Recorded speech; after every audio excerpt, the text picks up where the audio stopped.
ગુજરાતમાં ધ સાબરમતી રિપોર્ટને કરમુક્ત કરાય છે। સીએમ ભૂપેન્દ્ર પટેલે હાર્દિક સંઘવીને ફિલ્મ નિહાળી જીતેન્દ્ર અને એકતા કપૂરને મળ્યા। સીએમ પીએમ મોદી શાહ કરી ચૂક્યા છે પ્રશંસા। દરેક લોકોને મૂવી જોવા હાર્દિક સંઘવીની અપીલ। સત્ય વાત આ મૂવીથી લોકો સુધી પહોંચશે। સાબરમતી રિપોર્ટ્સ ખૂબ જ સારી રીતે રિસર્ચ બેઝડ મૂવી બનાવવામાં આવ્યું છે। હું ફિલ્મ નિર્માતાઓને ખૂબ ખૂબ અભિનંદન આપું છું,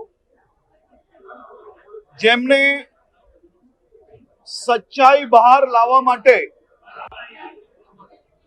એમની આખી રિસર્ચ ટીમ દ્વારા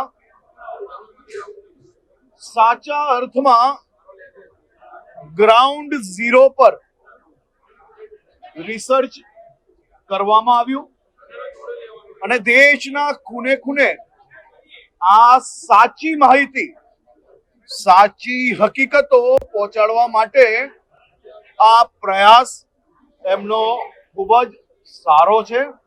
દેશભરમાં the Sabarmati reports A Housefull જઈ રહી છે અને ખાસ કરીને ગુજરાતના મુખ્યમંત્રી શ્રી ભૂપેન્દ્રભાઈ પટેલ અને અમદાવાદ શહેરના નાગરિકોએ સાથે મળીને આજે આ ફિલ્મ નિહાળી છે અને મુખ્યમંત્રી શ્રી ભૂપેન્દ્રભાઈ પટેલે આ ફિલ્મને ગુજરાતમાં ટેક્સ ફ્રી ઘોષિત